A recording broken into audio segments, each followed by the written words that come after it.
Hey everyone, welcome back to another episode of A Beginner's Guide to Warframe. This is a special episode because the new patch 12.05 just hit yesterday.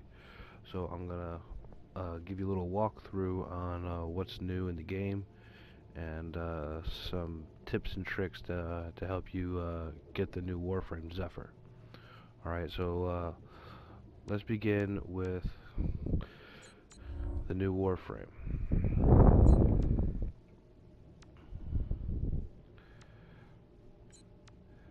So this would be Zephyr. Okay, she is an aeronautical Warframe. From what I'm hearing from other people that I play with, she's pretty decent. Some support. Tornado is extremely useful. You can other players or yourself can fire a weapon that has an element attached to it and bring that element into the tornado. So the tornado can start. You can shoot like a fire-based round into it, and the tornado engulfs in flames. Same thing with ice and electricity. Now, when you first start out, you'll get a message from Lotus explaining to you about the Oxium espionage. Now, Oxium is a special material introduced in 12.05 that that you would need in order to create Zephyr. But there's a hook to this. The first 50 Oxium that you farm is going right to Lotus, but she gives you a an aviation mod and a 3-day XP booster, like you see in the upper right-hand corner of my screen. Once that's completed, you can just collect the Oxium as needed. What else is new in 12.05 is in your dojo for your clan.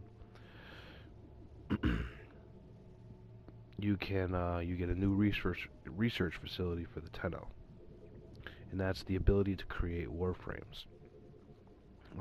Zephyr is in there. That's where you can create her if you don't want to buy her from the marketplace. You can't get a blueprint from her. You can only get the blueprint from the research in the dojo. But one of the things that it requires is 2,000 Oxium, and then when you farm the Oxium, maybe one or two drop at a time, and they only drop from Oxium Ospreys and storage crates, and they have to be in a corpus level. That's the clue. It has to be at a corpus level. Now, with my clan, what we've been doing is we've been farming at this planet, Eris, and going to Zeni, and we can come out with about 20 or 30 Oxium in a matter of a game each. If you guys don't have access to it, hit me up with a message on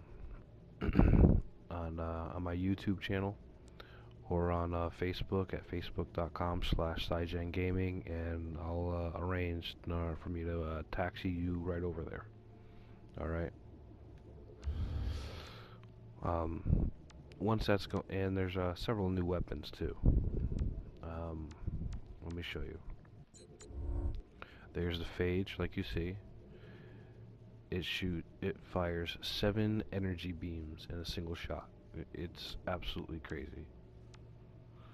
The phage can be made in your research facility, if you're choosing to make it, in your dojo, in the infested section. Um, then there's go to weapons. Then there's the Jack Kadang, which is a jet-powered hammer. You heard that right. It has a jet power to increase the downward force.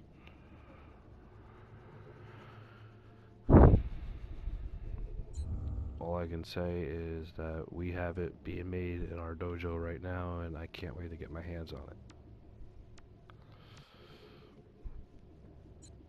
I think Yeah, that's the only new melee weapon.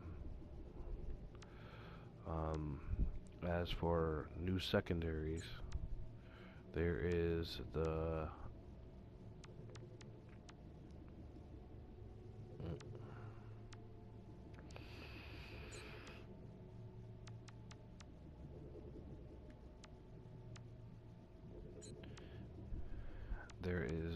Tysus.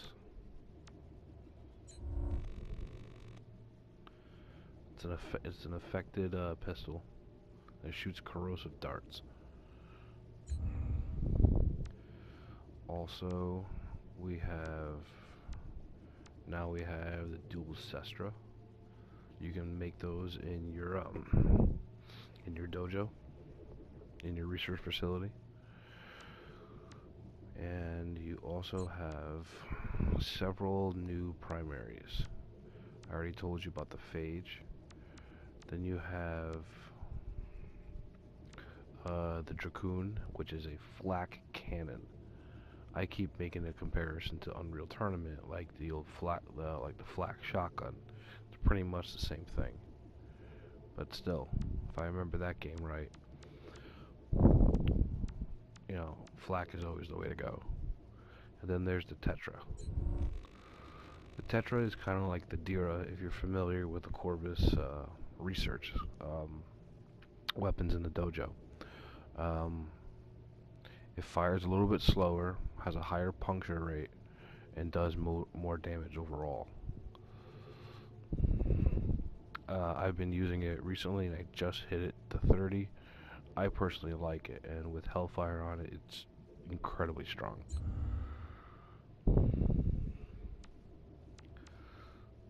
Okay. So the only new addition to the dojo is the Tenno Research Facility and the couple new weapons. Now there are some new maps that you might see. Like if you go to Earth, there's a new scene to where like you're in like a jungle environment. One of the things that they completely changed is the new HUD system. It's broader, it's brighter, it's more dynamic, it's more simple. It's a lot easier to read and understand. I absolutely love it. So much easier.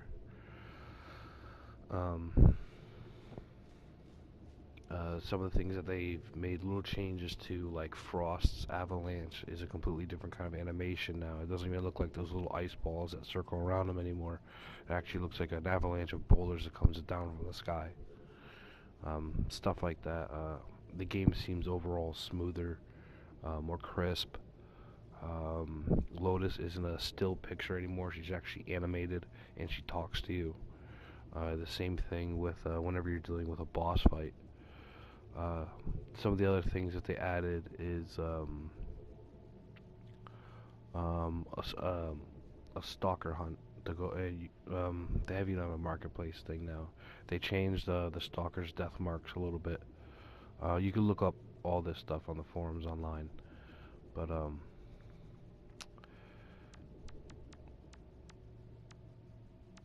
if you're planning on making Zephyr, and there's three Warframes in that research facility that you can research, and that's Zephyr, Vault, and Banshee that you can acquire.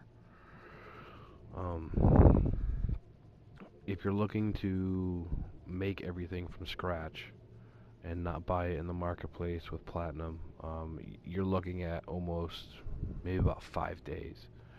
Because you have to build a research facility. Once you actually acquire the 2,000 Oxium to start the Zephyr research, I mean that's another 3 days, and then for each individual piece that you need, I mean you're looking at about a week, man. But we have about 60 members in our clan, so everyone's trying to contribute as much as they can to get this ball rolling here. But, you know, more help would be even better. So, if you guys are interested in joining Dark Aura, let me know. Hit me up a message again, like I said, on Facebook.com/SideGenGaming. Like us. can use more likes. And don't forget to subscribe to my my YouTube channel. So, but until next time, guys, I'll see you then.